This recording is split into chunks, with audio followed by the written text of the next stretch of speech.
Dans cette vidéo, nous allons voir les étapes à respecter avant de réaliser l'élévation de murs de demi-briques, autrement appelé galandage ordinaire.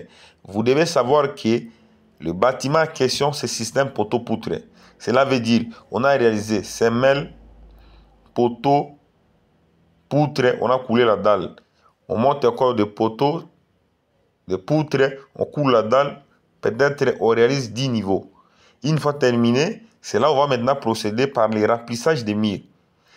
À savoir que les bâtiments entièrement se vident pour pouvoir réaliser les murs, pour déterminer qu'ici il y aura chambre, ici il y aura dépôt, ici il y aura véranda, ici peut-être il y aura douche, toilette. Il faut d'abord effectuer ce qu'on appelle la lecture et interprétation du plan de dessin. C'est à travers ça que vous allez déterminer que à partir de tel mètre jusqu'à tel mètre, il y aura chambre. Donc, chambre va terminer ici, donc il y aura mur là. Ici jusqu'ici, il y aura dépôt. À partir d'ici, c'est autant de mètres, il y aura mur là. Tel que vous voyez que le technicien, il est en train d'effectuer l'élévation de mur.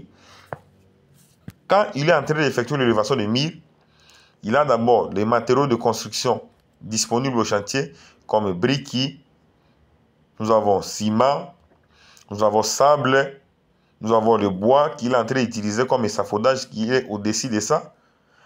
À part ça, il a ce qu'on appelle mètre tirant comme matériel, décamètre, triwell, niveau, pour lui faciliter afin de réaliser l'élévation des murs. Quand vous voyez les murs ici qui a été déjà réalisé, vous avez la réponse par rapport à ce que nous sommes en train de faire. Vous voyez les espacements des joints.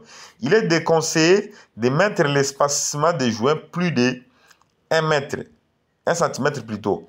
Si vous optez mettre les joints plus de 1 cm, ça peut endommager votre ouvrage. Au fur et à mesure, les bâtiments commencent à vieillir, ça va présenter des risques énormes.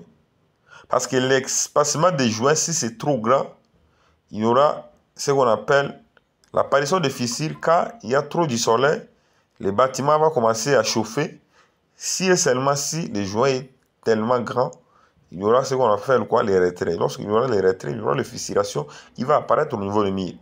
Si vous regardez nos murs ici, vous allez voir que les espacements des joints, ce n'est pas trop large. On est en train de respecter les procédés de la réalisation d'un ouvrage de construction.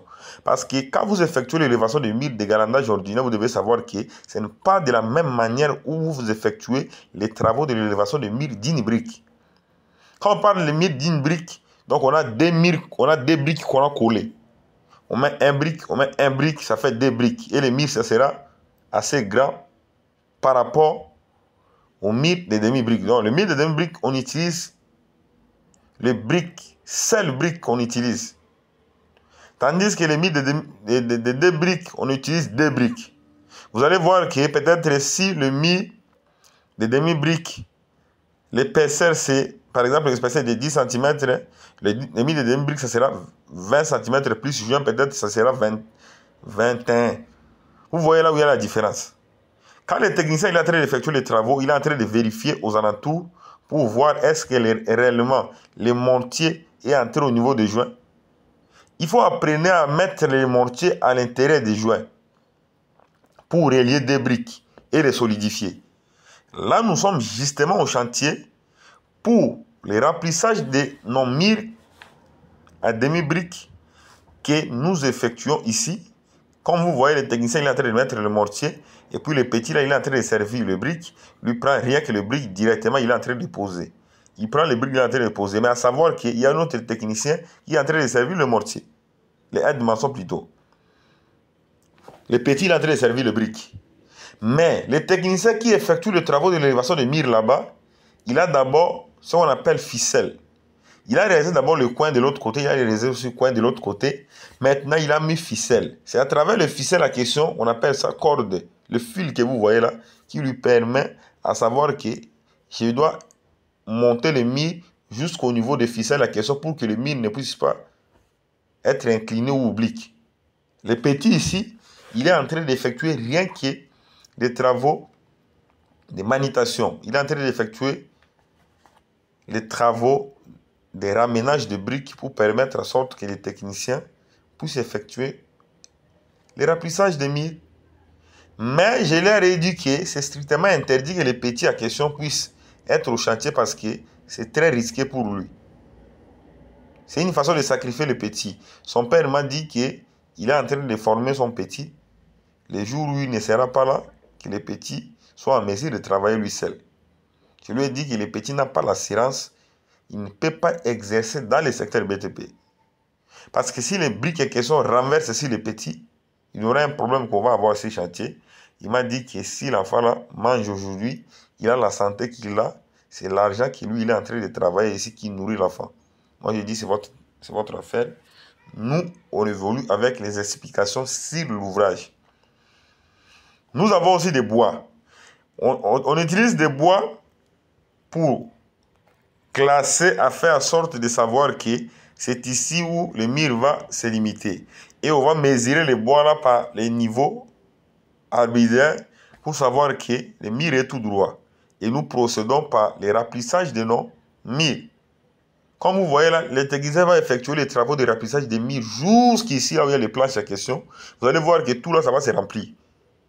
Parce que le système poteau-poutre, c'est très avantageux. Pourquoi? Ça gagne d'abord le temps.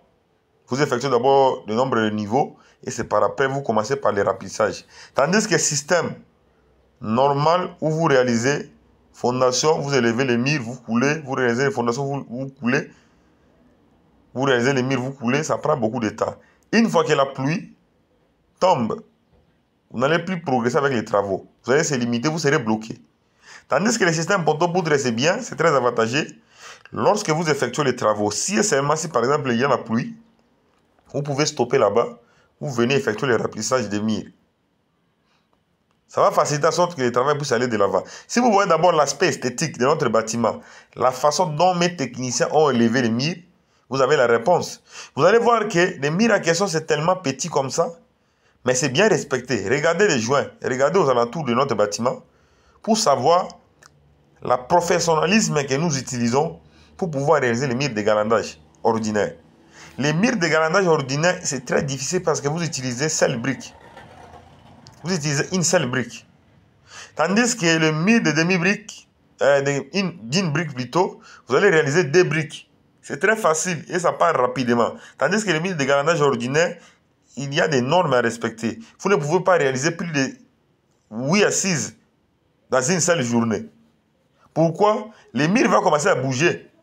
Parce que vous faites l'ajout de briques sur l'autre brique. Tandis que le mur d'une brique, c'est très couche. Voilà comment est-ce que le technicien ici il est en train d'effectuer les travaux de finissage au niveau des remplissages de vide à question pour pouvoir déterminer la portion de mur qui va diviser entre 2 chambres. C'est comme ça qu'on va effectuer. Après, on va réaliser les enduits au niveau des murs là. Vous n'allez plus savoir que les murs à question ont été réalisés avec le mur de demi-brique. Donc, restez connectés sur la page. Si vous avez des questions à me les poser, n'hésitez pas à me poser des questions sur ce que nous sommes en train de faire. Cela pourra vous aider à devenir fort dans le secteur BTP. Le BTP, ce n'est pas un domaine d'imagination, mais c'est un domaine de réalisation. Partager, c'est très important.